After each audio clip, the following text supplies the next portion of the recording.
Okay, good evening, viewers. This is BVI Channel 1. We are back again on this program, Biafra Discourse, and we're looking at what do indigenous people want in Nigeria Federation tonight.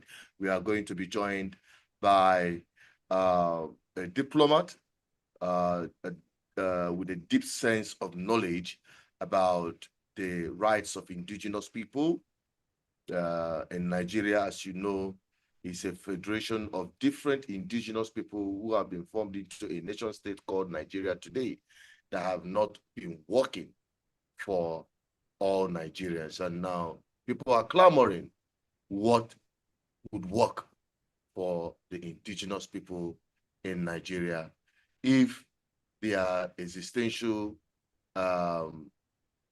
ability can be sustainable.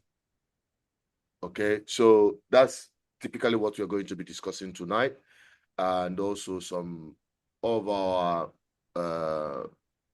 panelists who are also with me joining via Zoom. So if you're watching, keep tight, stay tuned, and listen to more insightful and more expository information with respect to the rights of indigenous people in the contemporary Nigeria as it concerns the Biafran people, the Oduduwa people, the Arewa people. And in this context, we'll be talking more of the Biafran, from the Biafran perspective, okay? So it's my pleasure to welcome our very important guest, Nemo, who has always been here to educate and sensitize the people. Nemo, good evening, and thanks for joining us this evening. You can unmute yourself.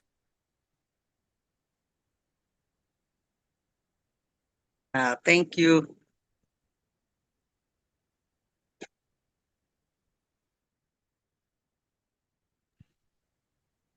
Thank you very much, Chined. Okay. I guess you can hear me. I think your network is gradually breaking up, but I think we can still fix that very quickly.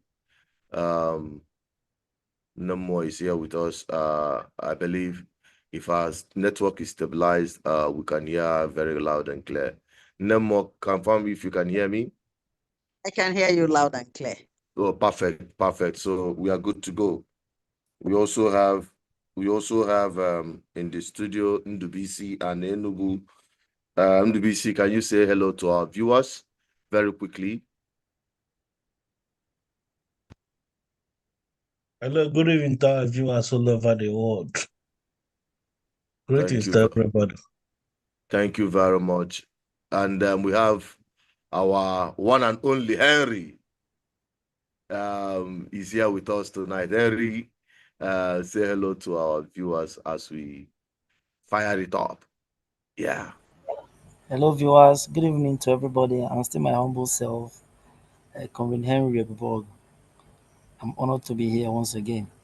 Thank you very much. Oh, beautiful. Thank you, Henry. And to the rest of you who are watching, we appreciate you for joining. Feel free, if you want to ask questions, you can drop it on the comment section, or you send us a text message on the WhatsApp. The number is on the screen right there, and we can take it up from there. Here we mold opinions that give us a more elaborate enlightenment on the agitation for self-determination by all indigenous people in Nigeria. But we're going to be coming from the context of Biafra this evening. And to start with, from where we stopped last time,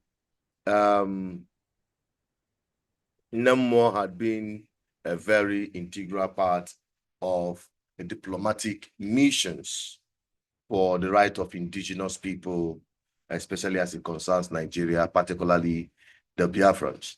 And not too long ago, there's a kind of news that broke out. People are asking the impact or the significance of Nnamdi Kanu's honorary citizenship that was awarded to him recently in America. And Nemo was right there to receive that very certificate of honor and award to Nnamdi Kanu. We want to understand, Nemo, what is it like and what is the significance of that award for Nnamdi Kanu and the Biafra agitation? Thank you very much once again, my brother Chinedu. Indeed, that phenomenal award was very significant. And it affirms one major thing, that Nnamdi Kanu remains, after Nelson Mandela, he is Africa's most famous political prisoner, prisoner of conscience, a global prisoner of conscience. The state of Georgia in the United States of America, where you had the Igbo landing, if you have read or are conversant with Black American history, you will recall that there were, sometime during the slave era, there were Igbos who refused to be enslaved.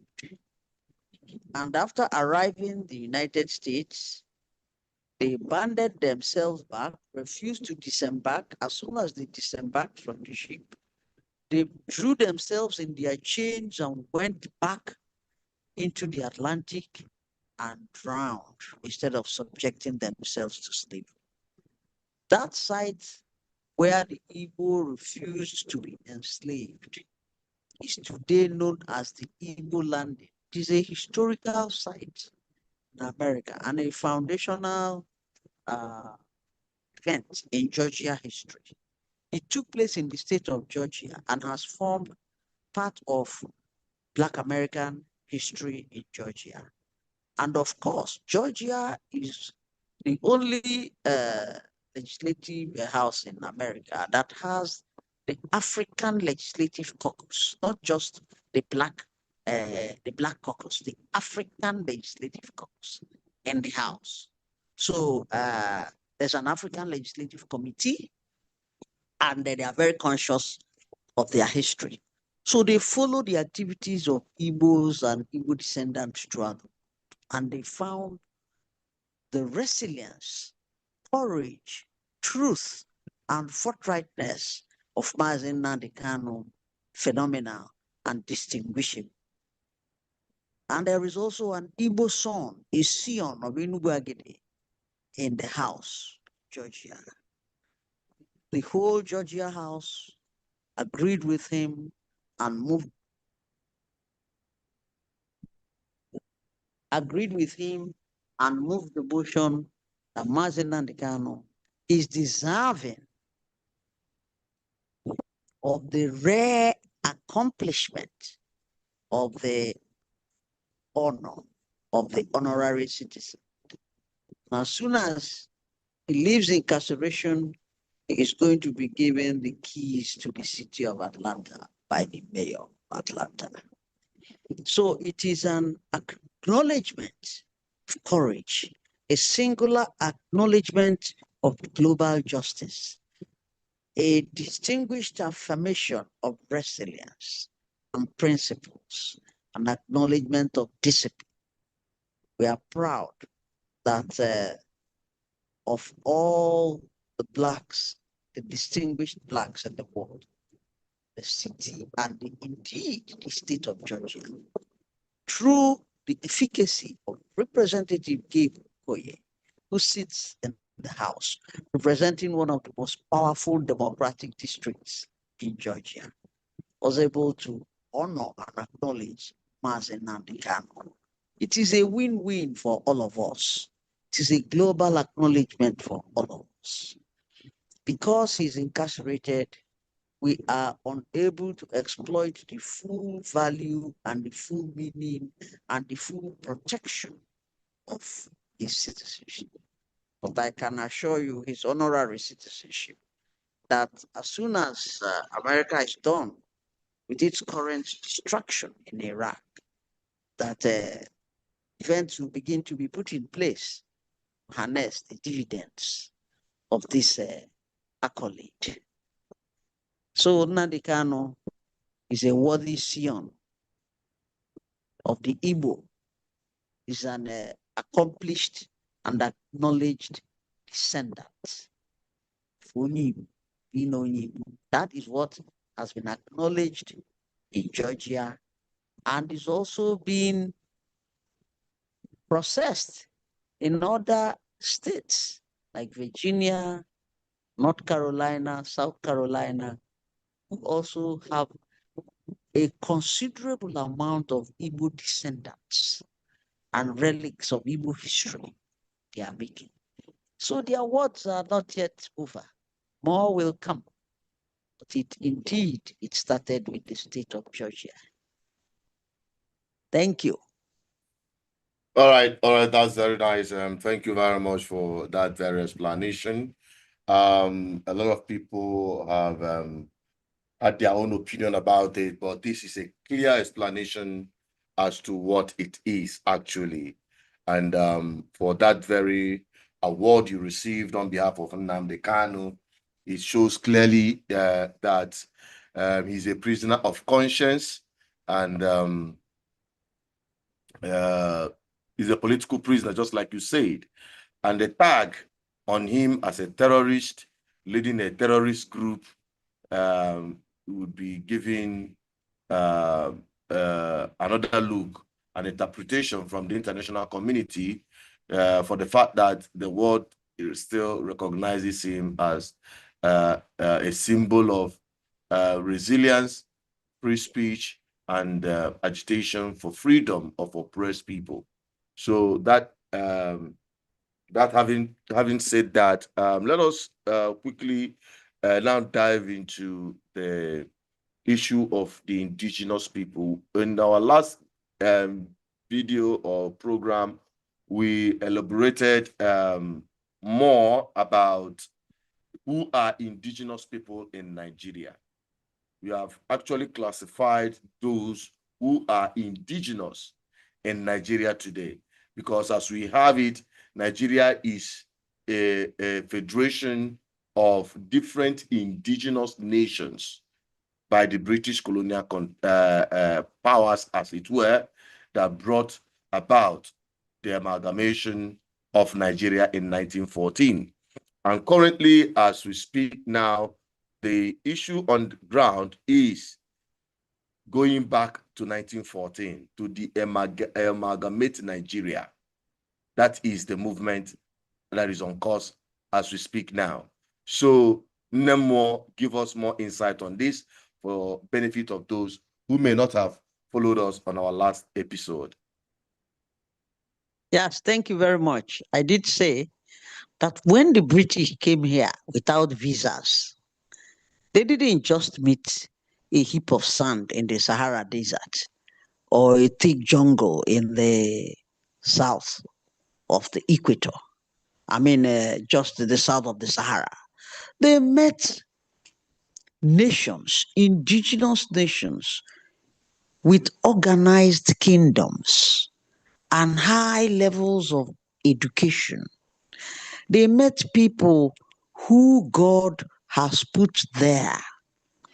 The famous universities in Timbuktu, the Igbo civilizations, the Aro Confederacy, the Hausa kingdoms, the Oyo Empire, the Boronu Empire, that there were various peoples who had established organized kingdoms and governance structures, who were already where God put them, living their lives in organized traditional societal settings before the arrival of the British. The British came with deception. They came with as partners and trade investors, only to turn around with superior weaponry and begin to conquer. These were peaceful villages that did not know ammunition and gunpowder and gunpower. And they were rapidly developing because it is peace that drives development. In the Igbo, for instance, if you watch the Igbo people, the Igbo have no vernacular lexicon for the word wayo. Ndị Igbo enwero the equivalent of wayo n'ala Igbo. They don't, in Igbo lexicon, they don't have the equivalent of the word japa. They don't have the equivalent of the word egunje. These are adopted contraptions into the puritanical confederacy of the Aro that formed the Igbo nation. These are later day, modern day adoptions of the Igbo, because the Igbo are a highly religious people who had Puritanism in their society. If you committed an abomination, you were banished or sold into slavery. And as such, the Igbos had no criminality in them, because criminal society were immediately purged of criminals. That is why the Igbos have no traditional prison settings. The prison structures were a colonial creation. It is unknown to the Igbo. It is alien to the Igbo. Also, the word Chukwu is beyond colonialism. In Igbo lexicon, the word Chukwu existed before the coming of the white man. So the Igbos knew one God. They knew God because Chukwu was in their language before the white man came. And it was in his bid to defeat and assimilate and colonize the mind of Ndi Igbo that the white missionaries were invited by the colonial government. And when they tried to Christianize these people who were already very godly in their tradition, they could not supplant the word Chukwu. They had to adopt the Igbo word Chukwu and say that Chukwu omolonwa, that Chukwu has a son. Because when they tried to Christianize the Igbo and said Chukwu osebolowa, obinigwe, Chukwu okike, the Igbo said, yes, we know him. He created Eke. Eke is creation, the deity of creation. Yes, he lives above the earth. We call him Chineke. We know him. So there was nothing for the British to Christianize because Chukwu was already indigenous to the Igbo. They knew he lived in heaven above. They knew he was omnipotent. They knew he created the heaven and the earth. Those trappings of creation were already in Igbo mythology. And so the British now introduced the concept of Jesus. Na Chukwu omolonwa, na afa nwa ya bụ Jesu, which puzzled a lot of the Igbo men who said, and all that and all that. And there began how they began to Christianize the Igbo.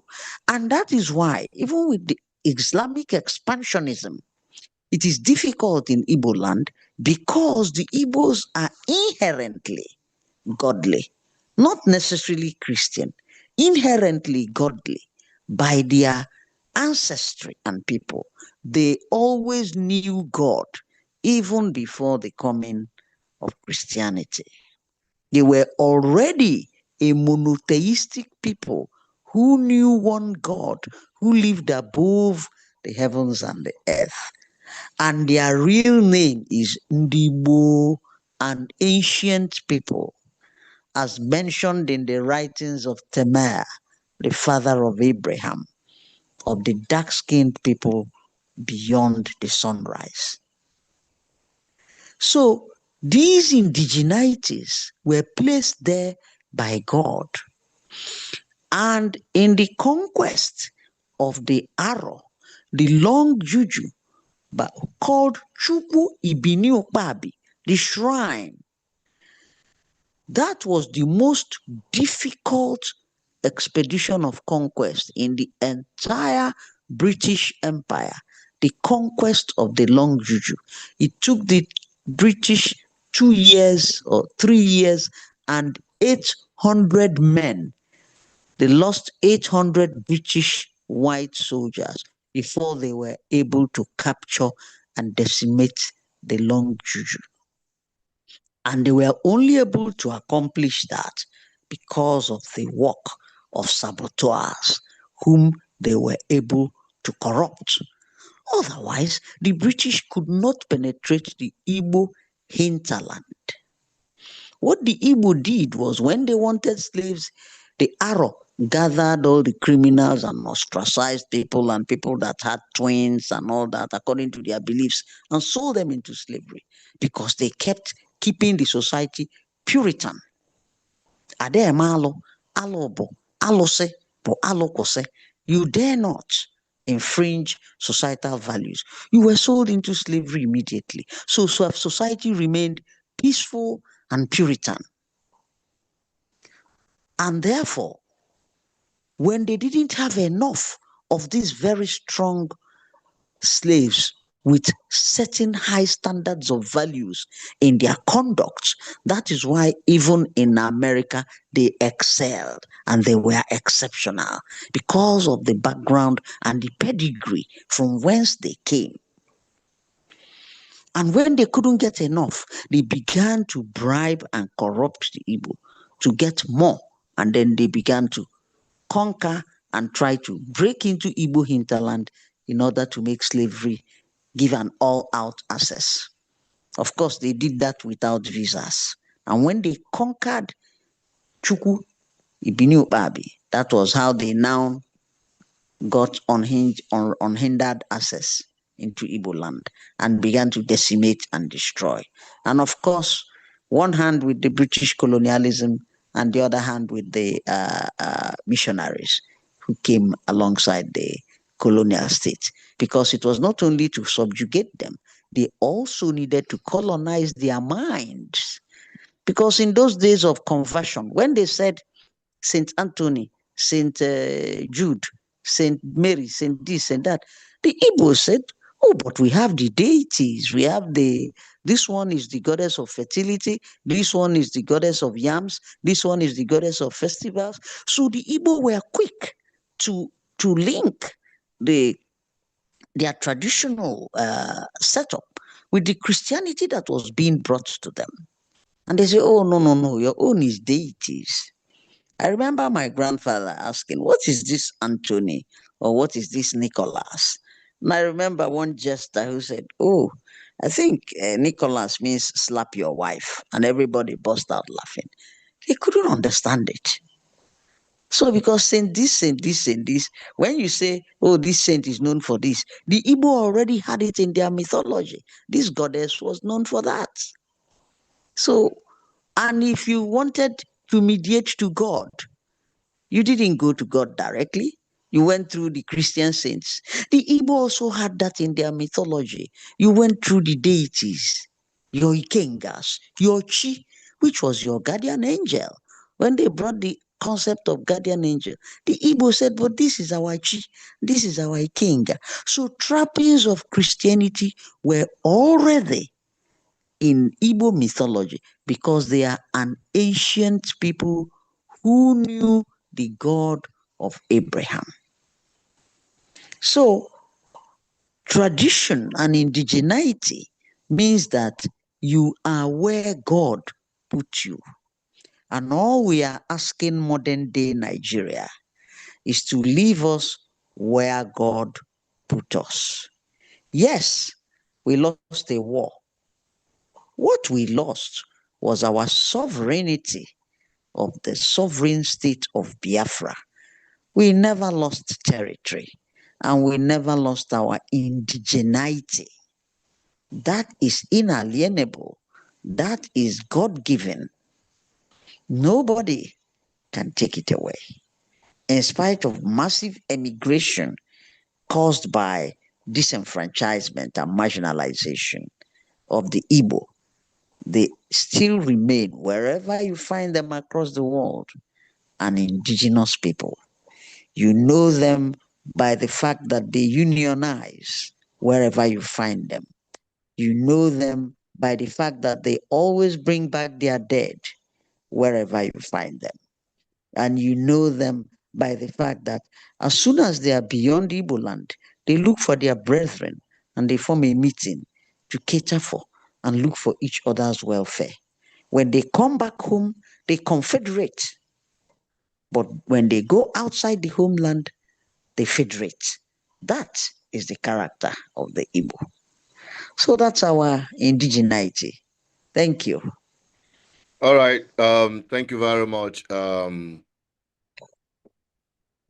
Nemo, for that very insightful exposition. NDBC, do you have anything to add to it? Any question to ask? But before I bring you in, NDBC, Ma, just give us the difference between an indigenous person and a citizen as it is in Nigeria today in this context. An indigenous person is somebody whose grandfather and grandfather and grandfather is Nigerian and were in the space where God put them. Like if today we were going to have a referendum in this country, we would say the indices or the conditionality of the referendum is go and vote where your grandfather was born. Finish.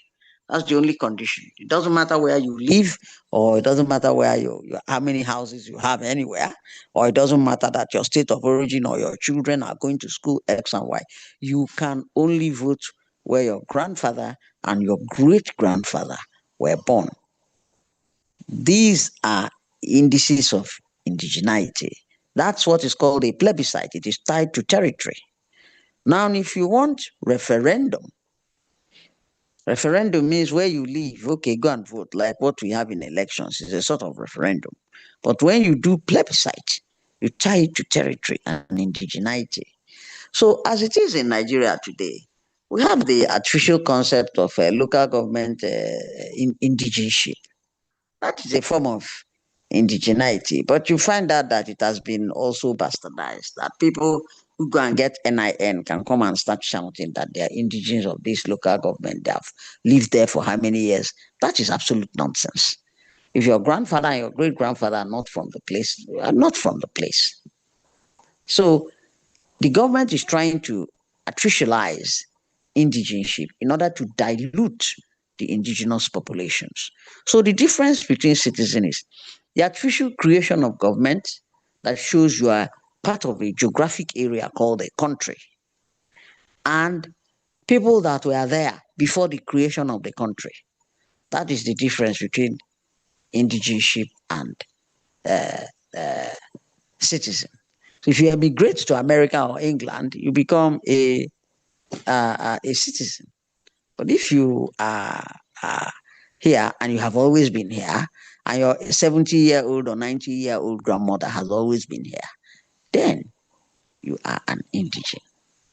It doesn't matter whether you emigrated to London and your father lived there for 100 years. There was a time when he did not live there. His coming there had a beginning. But for an indigent, their coming there had no beginning. It began with time. It began from time immemorial, or what we can say, time immemorial. Thank you.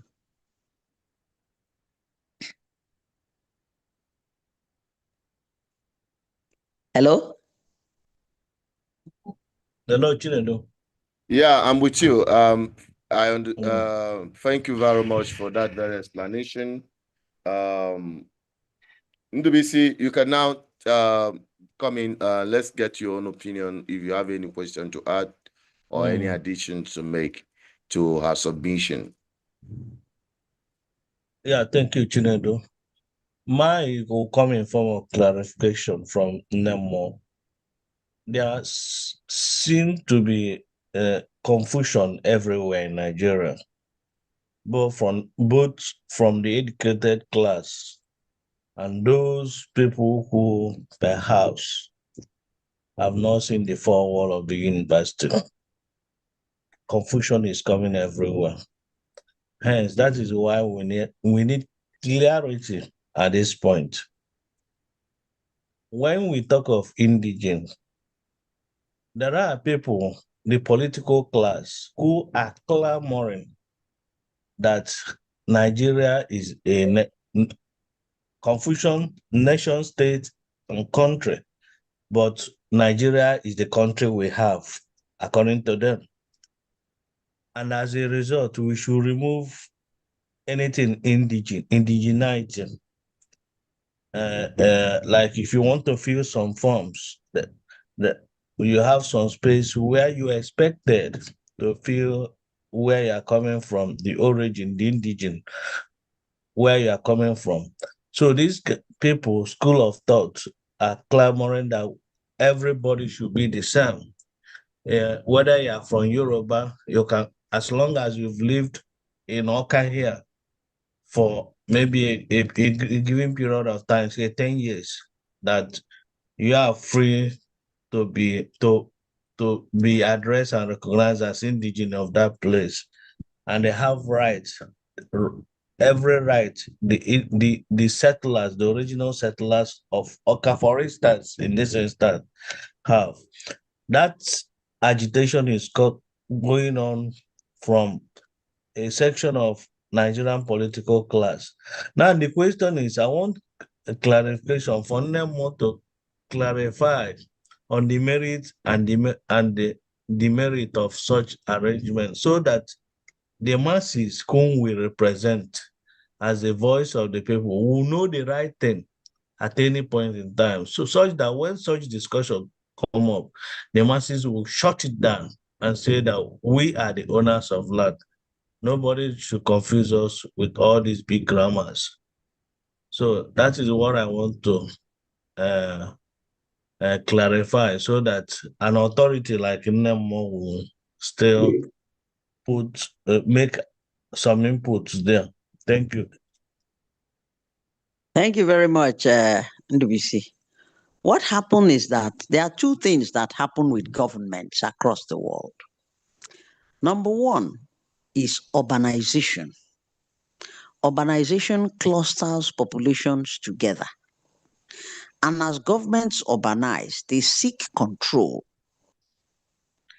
because without control, they cannot be sustainable. They have to maintain control in order to have a semblance of order and government. The second thing that happens with urbanization is it alters the demographics, the natural demographics of a people.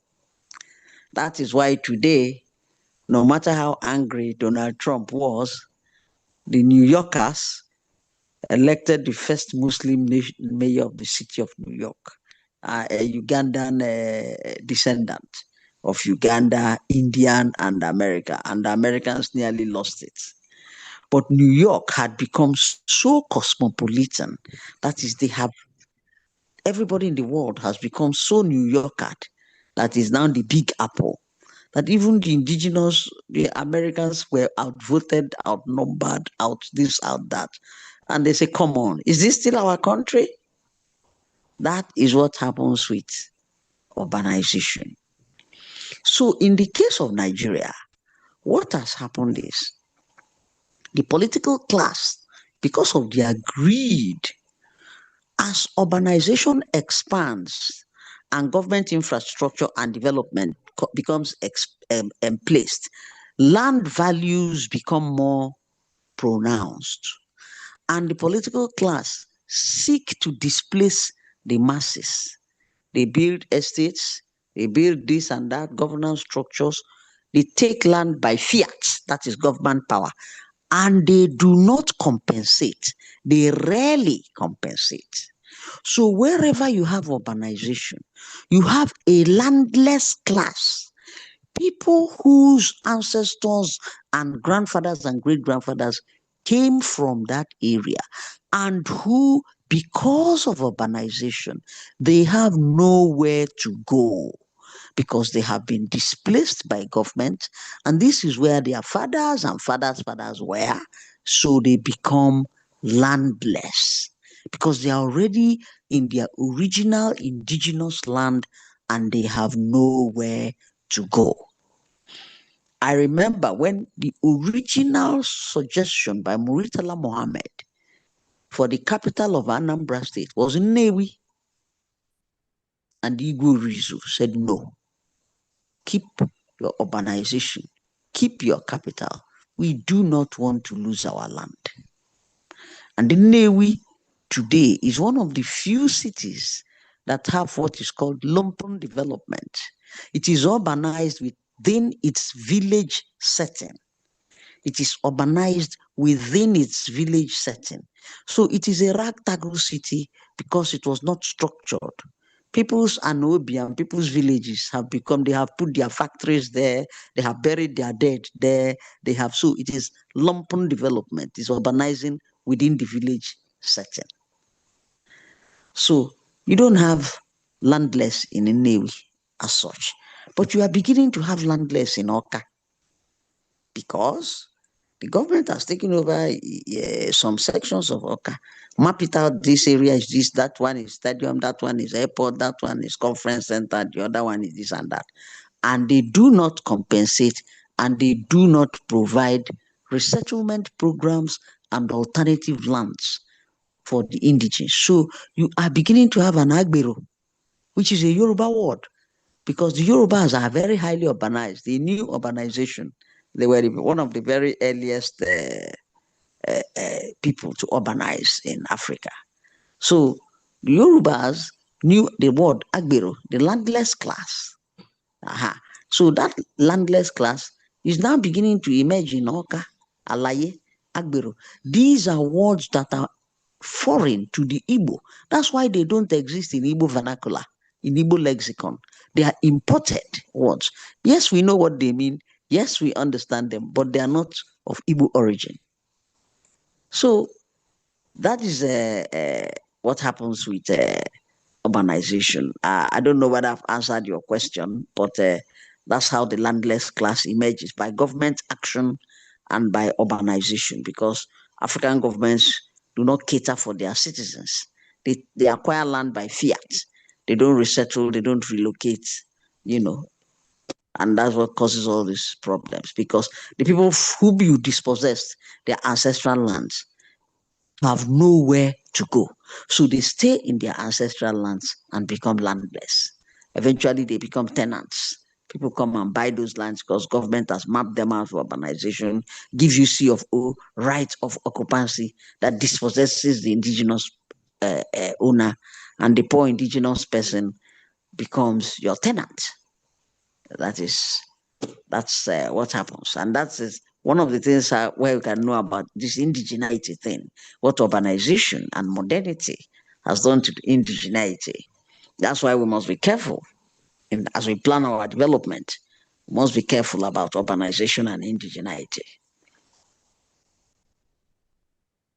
All right, thank you.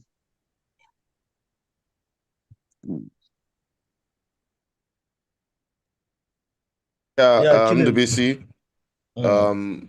We've all had what Nemo have said and the conversation. Henry, I hope Henry's still here with us.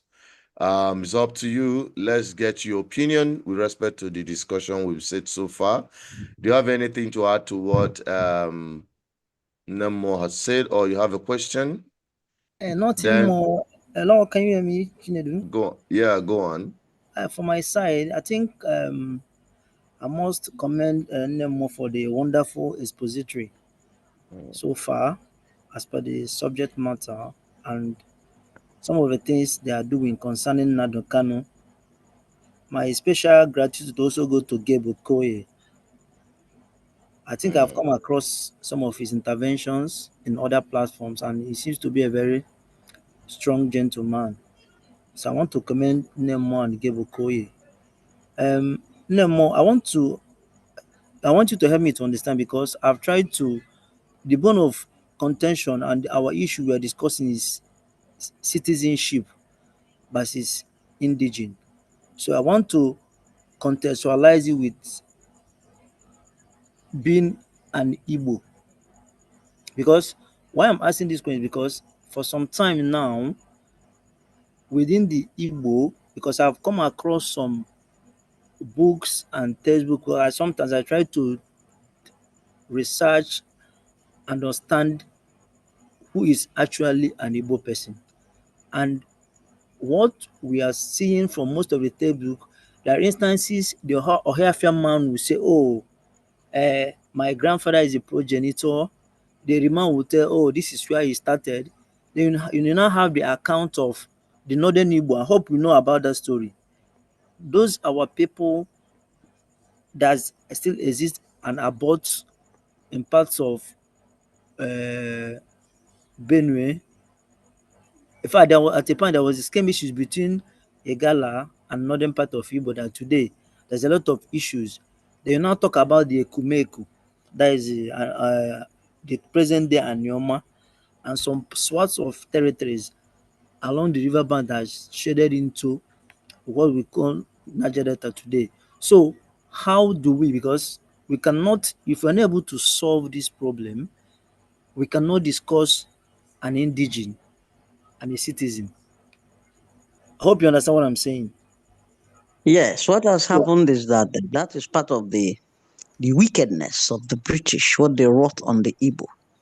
Because when the war ended, Britain understood that most of Nigeria's inland oil deposits are in Igbo land, maybe apart from Ogoni. Every other, about almost 80% of their oil is in Igbo land. And so they said to go on, you have to isolate the Igbo and make them landlocked. If they have access to the sea, they will become more resilient.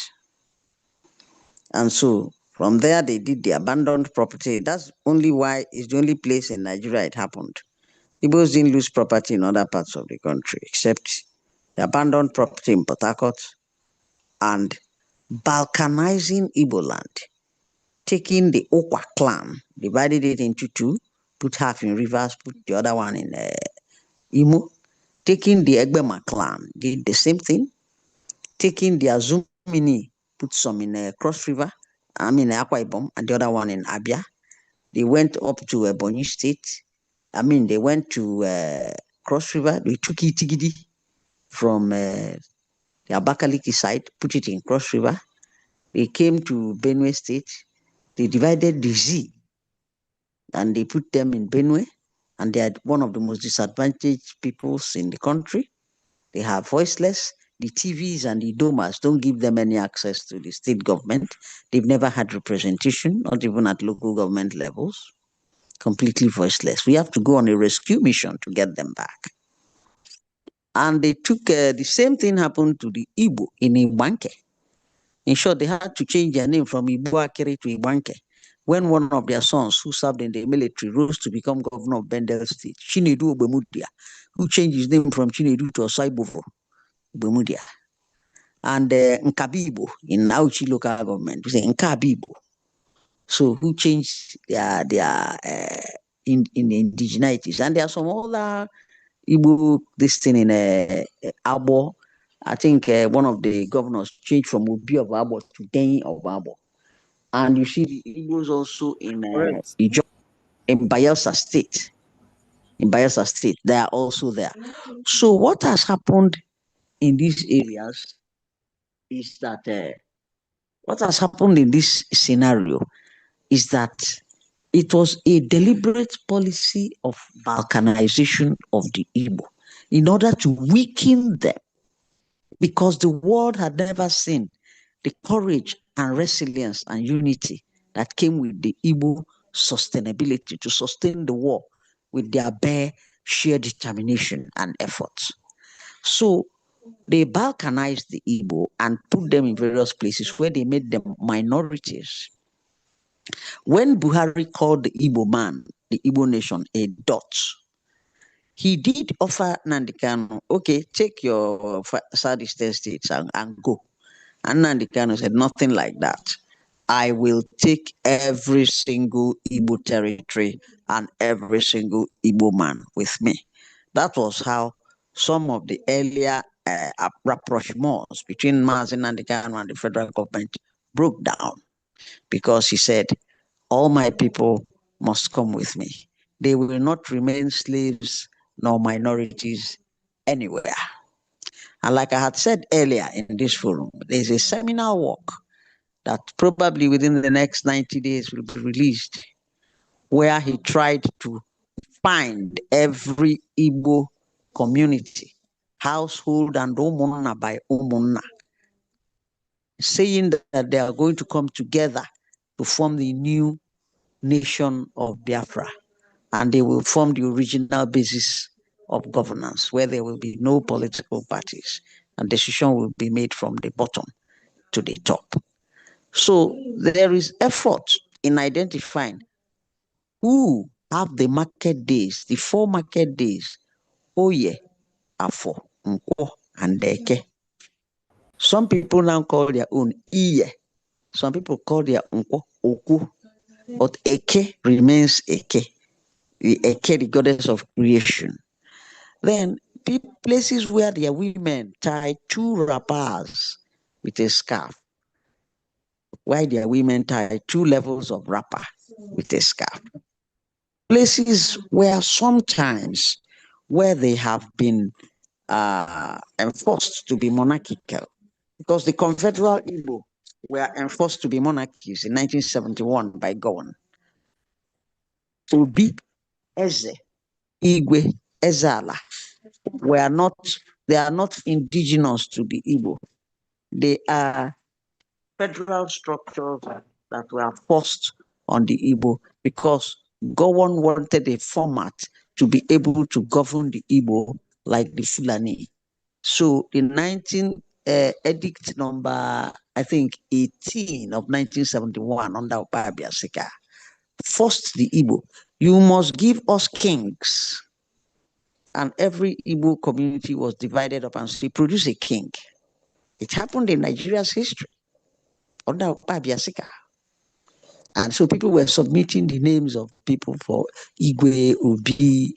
That is why if you look in Igbo history, in the 50s and 40s, you don't see all these Igwe this, Igwe that, Obi this, Obi that, because they did not exist, because the nature of government and societal order was consensual, based on the Umunna. And that is what Mazen Nandekano says we must return to. We must return to who we were. So I hope I have answered your question. I tried to give a little bit of the history of how things are in answering the question, so that you can see it from a holistic standpoint. So I hope that addresses your issue. If it does not, Yeah, no more. Yes, we absolutely. It's just that why I try to permit me to still stretch it further, because why I try to ask this question is because we are clear on who are the Igbos, and we have been able to establish all the attributes that makes up an expectant and a core, a complete Igbo. So my question right now is that, because the context of this discussion is basically suitability and propriety, or even why Biafra is here with us. So my final question will be is that is it smart on our part? Is it futuristic on our part to try to bring in, because today in the Igbo, totality of the Igbo today, quote and unquote, there are some elements that will tell you, even when they're having all these attributes you read out, they keep telling you they are not. I don't want to mention some of these petty tribes, but they will tell you they are not. They don't want to have anything to do with us. So how do we marry all these things? Because just like you said before, there's one thing our allies has never bothered to be doing, because, and that is has been the bane of the Igbo to start with. There's an ongoing effort right now at Igbo unification, but it has not been taken up at a level where at least we should be able to defeat the current identity crisis and some of this denial by some of our so-called Igbo people, especially in Niger Delta. where I stay most of the time. Thank you. This is my final question. Thank you very much. Well, what happened is that all those denials are simply politics of poverty and politics of impoverishment and politics of a lack of pedigree, a people who lack pedigree. The Igbos have pedigree. That is why, in spite of government doesn't do anything for the Igbo. The Igbo survive on their own, and they are better than most people, even who government does things for and who have all the resources. So the truth of the matter is that those people who say they are not Igbo, they talk from two sides of their mouth. Come in their language is beer, food is inni, their markets are eke, unko, afo, oye. So they deny their identity and they deny their ancestor. Woe betide them. They face the curse of those who reject who they are. Their ancestors will not bless them. And that is why they know poverty and destruction from the federal government. And they will continue to know poverty and destruction because of a few crumbs of bread, they have chosen to be cursed. That is number one. People who have alienated themselves from their destiny and their ancestry, it can never, ever be well with them. Number two, where those people exist, watch and see. The moment the Igbo nation begins to crystallize, they will talk from the second side of their mouth and say, oh, we are Igbo. They are opportunists who seek to reap where the harvest is high. That is what it is. Let me give you the example of Ken Saro-Wiwa. Have you forgotten that it was actually Ken Saro-Wiwa's action that scuttled the Aburi Accord? Ken Saro-Wiwa was the one who went to governor and said, oh, we don't want to be Igbo. We don't want to be part of the Igbo. We are not Eastern Nigeria. They are dominating us. They are this, they are that. And then he was aided and abetted by Hassan Katsina. And they prevailed on the cowardly Gowan to renege on the Aburi Accord. So Gowan reneged on the Aburi Accord and made Ken Saro-Wiwa the administrator of Bonny. The same federal troops executed him 29 years later. And when the morning or the day before his execution in Port Harcourt, when he had appealed to Abacha, called Abacha, reminded him of his football days in Port Harcourt, how he was the one that brought Aburi to its knees, and everything fell on deaf ears. Abacha had signed his execution warrant. On the morning of his execution, very early in the morning, he received one visitor. Ojuku, yes. That was the only visitor he had that day.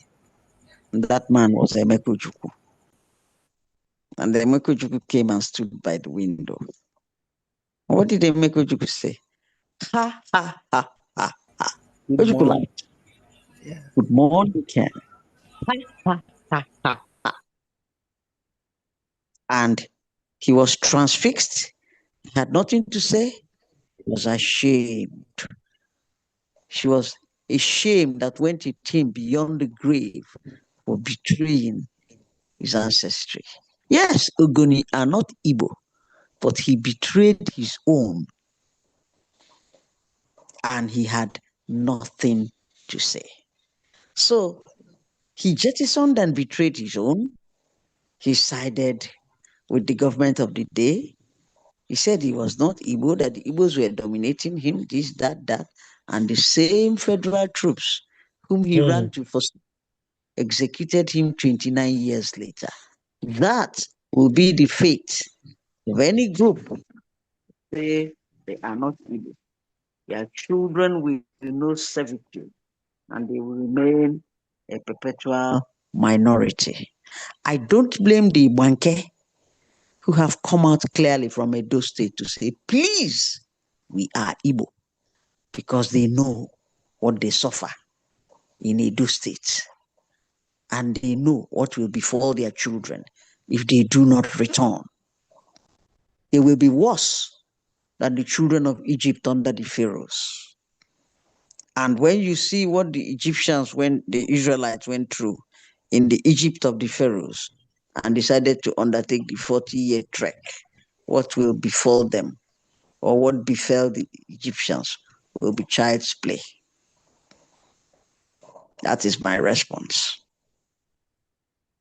Thank you very much for the insight. Thank you very much, Nemo. We've benefited so much from your wealth of experience and knowledge. One thing that is bothering some of us, not me per se, but majority of the people are meeting on the street, is this question: what exactly do the Igbos want? The majority of them, they say, we want Biafra, we want to go out of Nigeria. To some others, perhaps political class and their praise singers, we are part of Nigeria. I want to connect to the center, like the city boys. And to some others, they want restructured Nigeria, like 1963, where the Igbo nation will have autonomous system of their own, have their own constitution. We have opportunity now, and we have our viewers all across the social media, Facebook, Twitter, Instagram, YouTube, listening to what we are discussing. I want to ask you now, Nemo, to you, what would you advise us to insist on? This is the best for us at this point in time. I didn't mention Igbo, president of Igbo extraction. Like currently, P2B is heading that mission. President of Igbo extraction. So, what would you say to them? My reaction is that anybody calling for a president of Igbo extraction is suffering from myopia and amnesia. Myopia in the sense that the person has short-term vision. The person is suffering from the syndrome of immediacy, short-term vision. Anybody that is calling for the president of Igbo extraction is suffering from critical amnesia. But remember, that's what Biafra that said, general amnesty is not general amnesia. That is a foundational statement that, yes, you may have had amnesty, but we do not and we will not forget. So the Igbos don't want a presidency of 4 years or 8 years, and they say, oh, you have had your turn, it's our turn. All this nonsense, systemic corruption that has bedeviled Nigeria. The Igbos do not seek to dominate anybody. That is why wherever they go to any community, they just go and look for their own efforts. They don't go to government and say, oh, give me C of O. That is why virtually most of the lands they have in Lagos, Igbo has taken over Lagos. Igbos bought it from their sweat. Kanu, wherever you find Igbos, they buy the land from their sweat. Actually, people laugh and say, oh, go and point one bush and give it to an Igbo man. He will develop it in 4 years. So the point I'm making is that Igbos do not seek to dominate. If Igbos seek to dominate, wherever you find the Igbo, they will not go out on their own to struggle. That's why all lands they have acquired outside Igbo land in Nigeria, they bought by their sheer dint of efforts. The presidency of Igbo extraction is a misnomer. It's a short-term syndrome by the political class who are looking for more money to steal. Even P2B himself will not and cannot change the systemic corruption that has bedeviled Nigeria. If he tries to do anything, the National Assembly will seek to impeach him. Obasanjo, with all his military caveat and paraphernalia, sought to change it in the National Assembly. They moved to impeach him, and Florence Itagiwa had to go sharing Ghana Moscow. So it can't work. The corruption is systemic. P2B cannot solve it. Say, oh, he will cancel security vote, he will do this. Which National Assembly will vote for him to cancel security vote and change the taxes and do it? They will impeach him. As Nigeria is presently constituted, presidency of Igbo extraction is meaningless. And we will make a fool of ourselves. Then they will say, Shebi, you don't seek your turn. One thing that struck me in the course of my 35-year career across the world, where I visited Igbos in prisons, from Sao Paulo to Kuala Lumpur to Bangkok to Johannesburg to Cape Town to Maseru. And I asked, what are you doing here? They gave me one answer, an amateur way. They are looking for opportunity, which their country does not give them. So the Igbos are not seeking to dominate anyone. The Igbos want a free land and a free territory where they can pursue peace and prosperity for themselves and their children. It is because they don't find it at home that they coined the word Igbozuna Haisi. Something that can give them expression no matter the cost. And they began to engage in asocial conduct, criminal asocial behavior, in order to express their resilient economic drive. So what the Igbos want is not presidency. It is the parasitic political class that say, oh, the Igbos want presidency because they want to buy more cars and marry new wives and buy more houses in Dubai or London. They don't put light and water in their villages. They don't build schools and factories. They never do that. So what the Igbos want is a free territory that allows them opportunity for economic growth, because politics follows economics like a prostitute. Wherever you have economics, the money, the politics follow the money. So if Igbos have a free land where they can build their ports, build their refineries, do their trade, what will happen? In 10 years, Igbos will overtake Africa because they will build shops everywhere. I remember in my career days when during the holidays, the mayor of Luanda will call Alfred Ikweme, who used to be Ezigbo Luanda. You say, no, this public holiday is not for you Igbos. Don't close the markets. Yeah, you still have to be in the market. It's for Angolans. Don't close the market. Public holiday is for Angolans, not for Igbos. Because the war in Angola, it was the Igbos that used to carry slippers and whatever you have from Onitsha main market to Wharton, Luanda to sell in the market, in spite of war. So all I'm telling you is that the Igbos want a space where they can thrive in freedom. That is what Nigeria has denied them.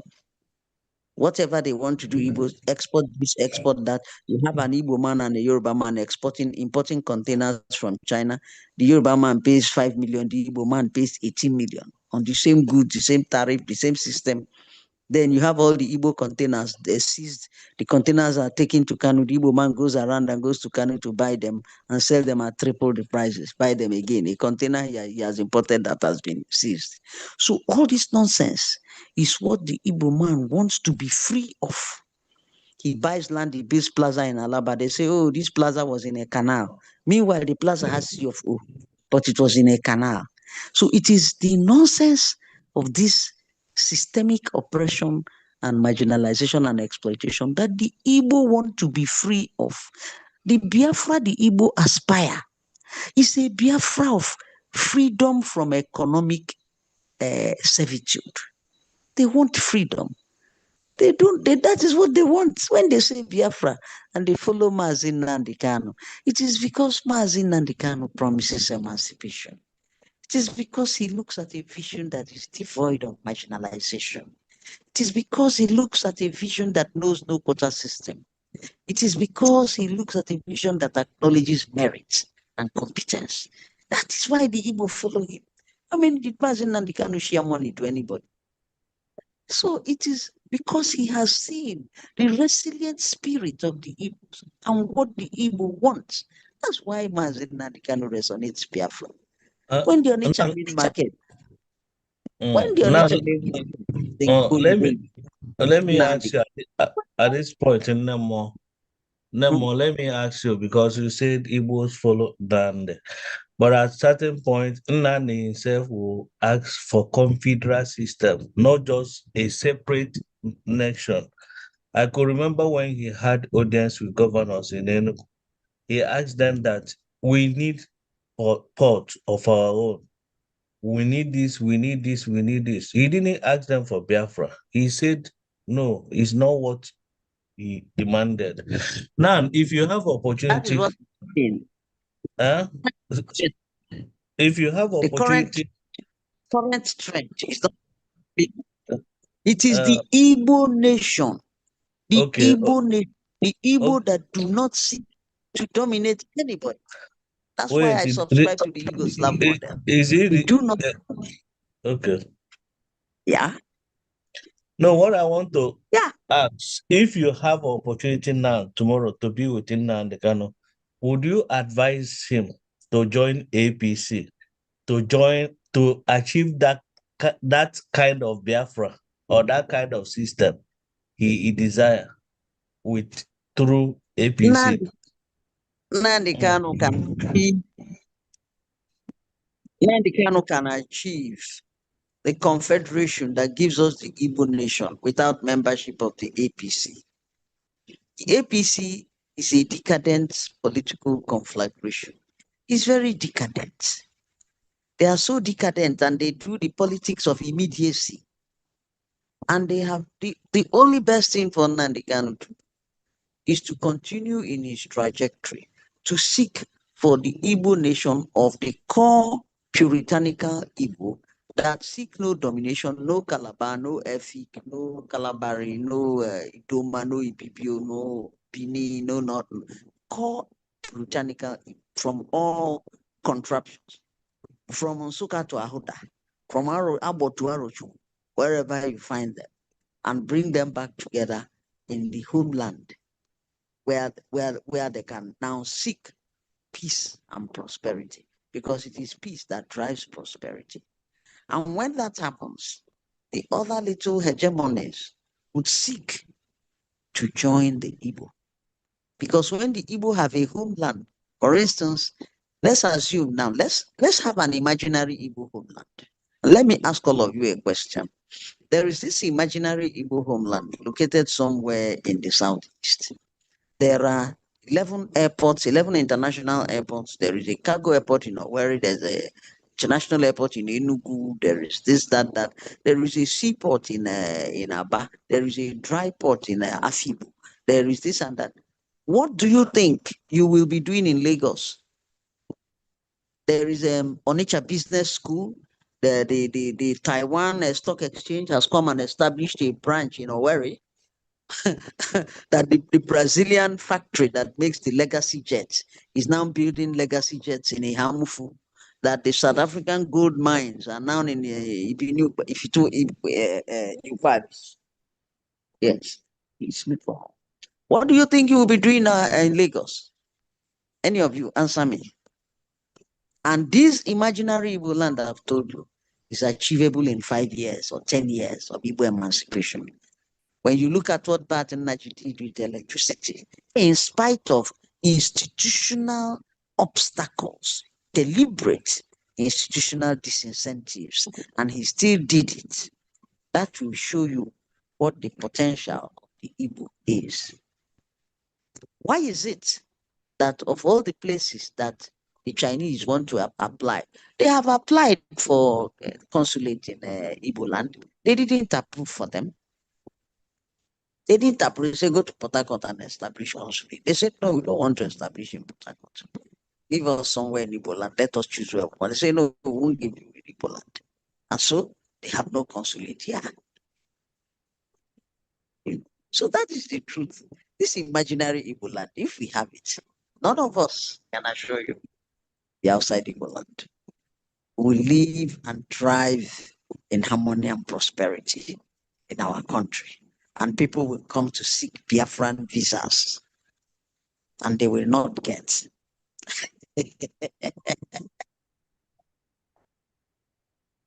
Okay, Nemo, you've been very elaborate about your positions, and I thank you for the information you've dropped.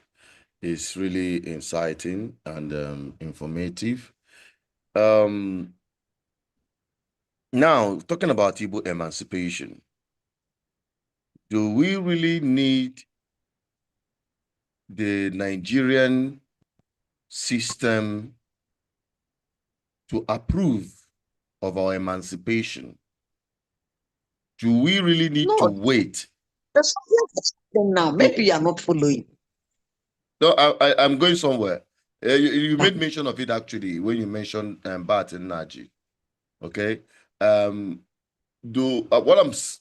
I'm driving at is, do we really need to wait until Nigeria is fully restructured or de-amalgamated before the emancipation of Ndi Igbo we truly begin in our political structure in Igbo land, in governance in Igbo land, in the development of Igbo land or the Biafran enclave of Igbo extraction?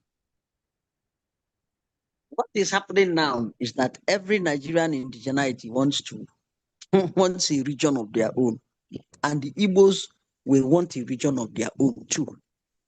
There is going to be on the 3rd of June a conference of Nigerian indigenities, and every region is coming with their constitution. I will let you know about that conference, and we will all go to Abuja together. Every region is going to present their constitution, and we are all going to tell the federal government jointly that we no longer want this contraption. We are the original foundational owners of Nigeria. The British met our ancestors when they came here. They didn't meet any nonsense National Assembly. We don't want this Nigerian thing anymore. That's what the indigenous peoples are going to tell Nigeria. Some people have already written constitutions. The people of the Middle Belt have constituted their own. They are called Simba. The Doma people, the Gala people, they have all written their own constitutions. So what is happening, the trend, and it is trending among the intelligentsia, and their politicians are working with them. So it will happen on the 3rd of June in Abuja, and we will see where that leads us to. So every region wants out. The Igbos are also part of them. We want out. I'm a member of that group. When I go to see Mazi, I will advise him and inform him accordingly. So Okay. that trend, we are not against it, provided we have full regional autonomy. And when we say full, we underline full. Don't want half and half autonomy. It must be full, like the model of Canada. All right. Ndubisi, Henry, are you still there? If you're still there and you want to make your submission, I would like also to have your input, because that has been the argument of some people who believe that everything should pause until we get Biafra. We're talking about good governance. If you're talking about development of Igbo land, there seems to term you a one Nigerianist, an anti-Biafranist, and all of that. Hello, That's, Chief. yeah, there's some noise that accompanied you. Yeah, I've cleared those noise. Can you hear me now?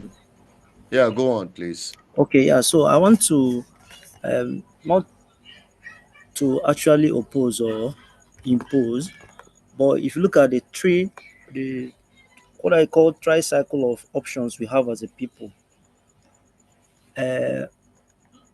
Nemo made a very what I call a detailed explanation on why the so-called Nigerian president of Igbo extraction may not be the real deal.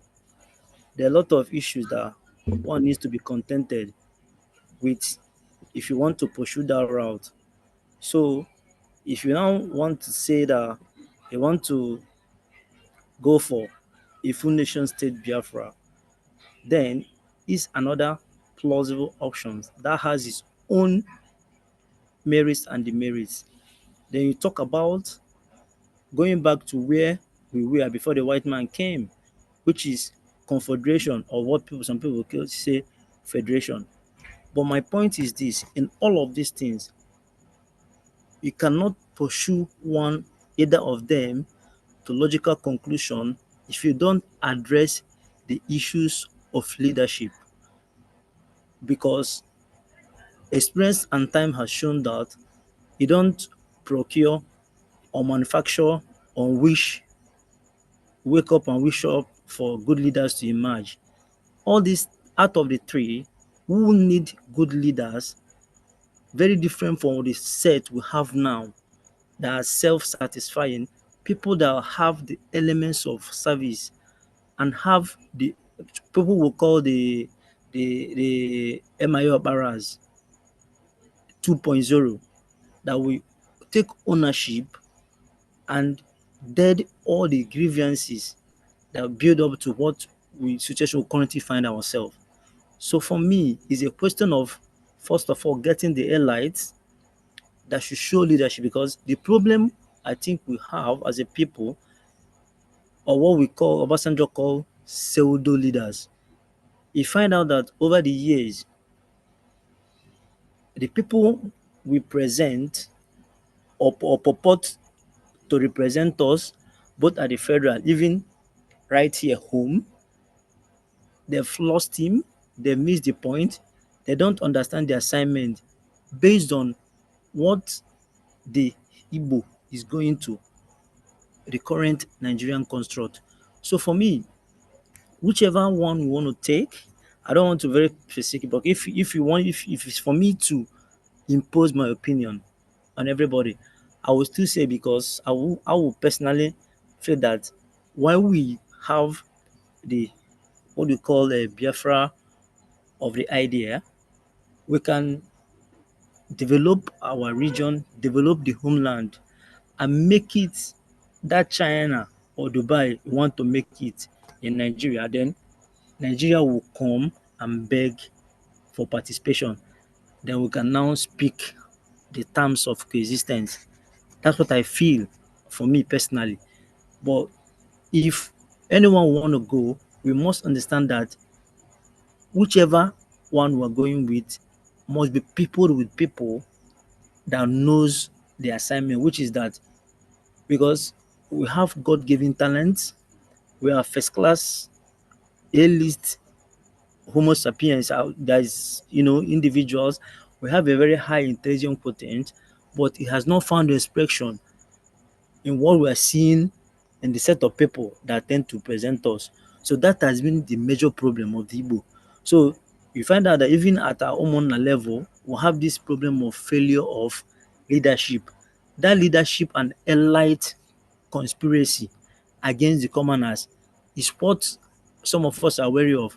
So that not when you even get the so-called, let's say, Biafra, or you get a confederation, or Nigerian president of Igbo extraction, if you don't address that leadership quotient, that challenges, we go nowhere. Thank you. Thank you, Henry. Thank you very much for that very submission. I bet. That's very foundational. That's a very I agree foundational. with him.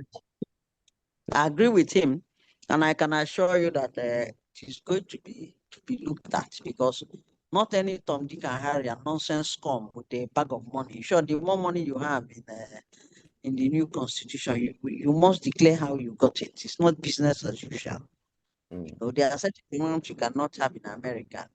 Declare how you have it. We are going to be doing a lot of that.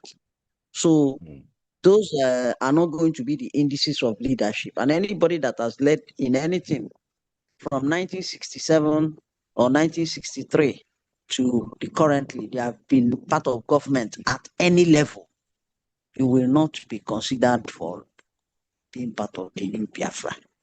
You should have participated in anything government at any level from 1963. You were part of the contraption. But we will get there. The document is still being worked on. And it will be unveiled at the 3rd June summit, and it will also be submitted to the US Congress at some point in the course of the year.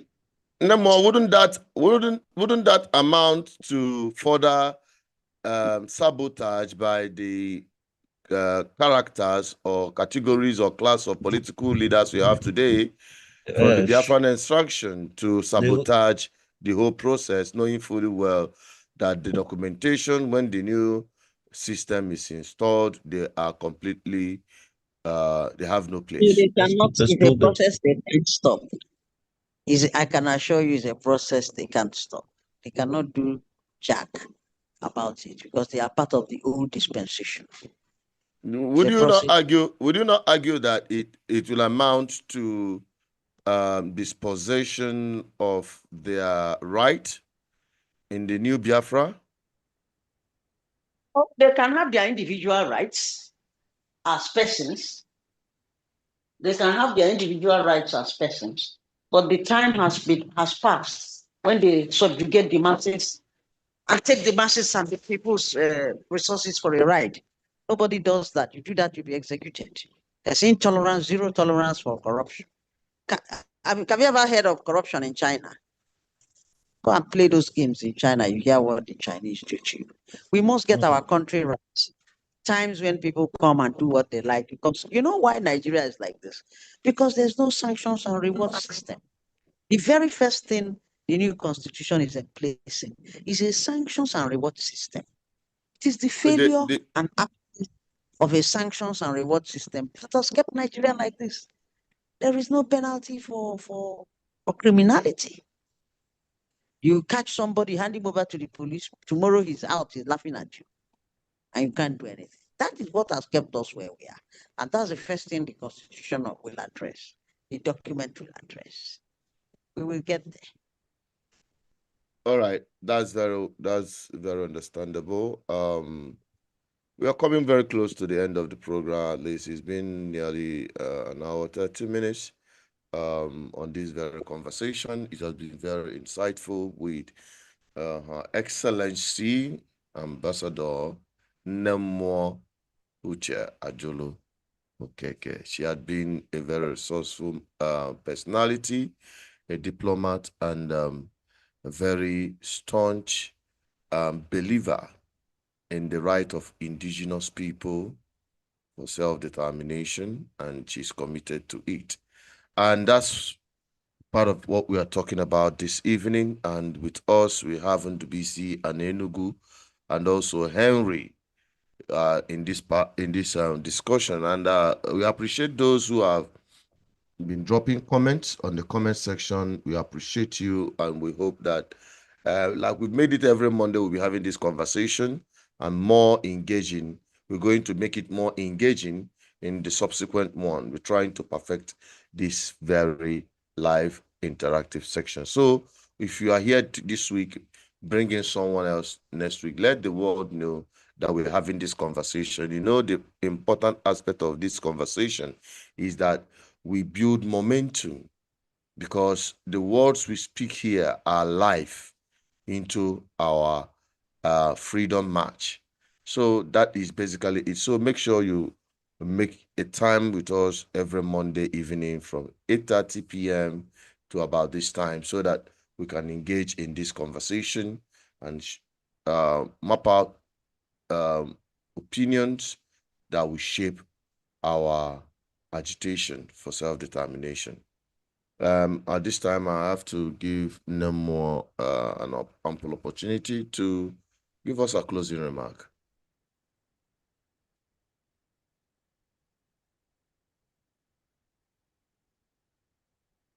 You can unmute yourself. You are muted.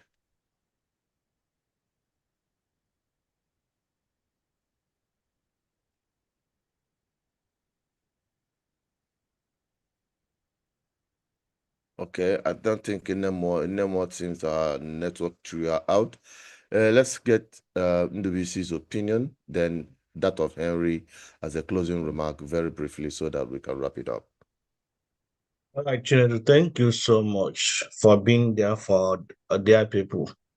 Our people have suffered enough, and presently they are still suffering. And we're in Anambra State here, in Alibo. Our political class do not care for the people, with except few. Well, let me just put it like that. Because if you say political class, it means all of them. But I know few of them are making efforts. I know what we've been doing over the years is having public interest. Presently, advocating for good governance, what it takes to have good governance in our society, how it takes to bring American society, the system we have in America down here in our land. And it's not rocket science, it's not a big deal, it's not far-fetched. It's something that could be achieved. Who is saying that we cannot have 24 hours electricity here?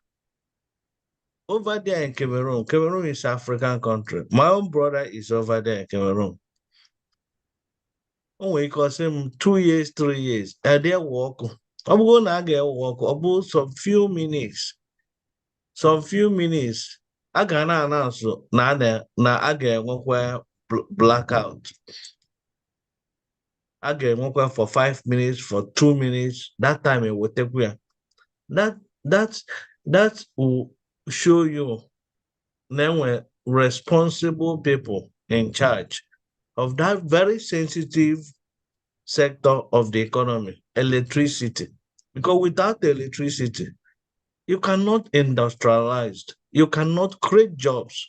Millions of youths in Arab universities every day, Naga school, among any hope. There is no plan for them with this current situation of power. So every day we talk about good governance. Every day we hammer. People are thinking that it's far-fetched. But even before that new nation, or even before we have confederal system, nothing stops us from having the right system now, because so many things are within our hand. Electricity is now at the hands of the governor. Why wouldn't they manage it well?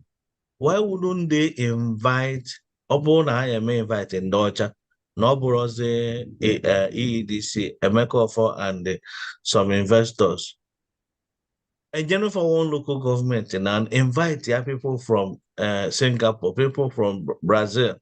Ndị Igbo nọgasị ebe afọ bịa nọ ka unu lụọ our generating plants. We have gas here.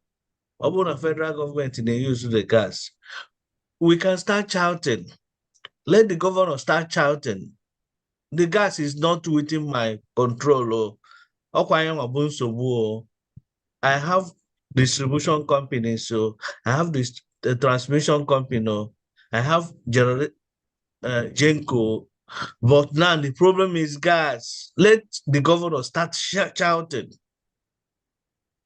But we have not heard anything from them, meaning that they don't take us serious. So, by closing remark, we will continue and will sustain this discussion. It is what we have chosen to do. It is our life. We've donated everything we have to discourse, because we know that we are doing it not just for us, but for the interest of our children. All of us, all our children will not japa. And when they go here, ever japa, all people fighting for that land to be okay. So we have to insist that this place, our land, must to be okay. And we have to set the path straight so that our children will follow. So that our children will say someday to come that our own father fought or fight for this. So Chinedu, I think I will This is where I want to pause. While we'll be back next week to continue the discussion. Thank you, my brother. Thank you, Henry, for being here. Thank you, Ndubisi, for your submission. Henry, just a very quick one in summary, so that we can wrap it up. Okay, thank you very much, Comrade Nduwisi, and my co-panelist, Nduwisi and Enugu. What I can tell our people in a nutshell is that we should not fret, that there is more where what God can do for us as a people will come from. And we need to understand that contrary to what the Western world and the rest of the world are trying us to make us to believe, there is no village called Africa. The only problem with Africa and the rest of other world is because we are not always doing the right thing at the right time. And for we to start turning things around, we must, like our forefathers, be masters of our own procedure. So come on board, join us in the momentum to take back our land and turn it around. So what each and every one of us has as a basic and core duty now is to spread the gospel of renaissance of not just our land but of values, that in any space we find ourselves, be it political, religious, work-wise, faith-wise, we should be able to uphold truth, optimism, nationhood, and citizen participation in the development of our land. Ka ike ghara ịgwụ na ka anyị na-ekwu, because na okwu ka anyị na-ekwu wee kwute ife. Ekenekwa m unu. Thank you very much. All right. Thank you very much, Henry, for that your submission. We really appreciate you for tonight, and to all our viewers out there, we say thank you for joining, thank you for listening. So far so good. We hope to have you guys all back again next week, same time in the evening, on this program, the Biafra Discourse. I still remain Asuchinot Peters. We still have our uploads and current updates. If you want to know what is happening right now, just go on our page, on our YouTube channel, and you will see what is happening there. And you can bet what we tell you is undiluted truth. Keep subscribing, keep liking, keep sharing. Stay connected to the voice of the people. I'm signing out. Bye-bye for now.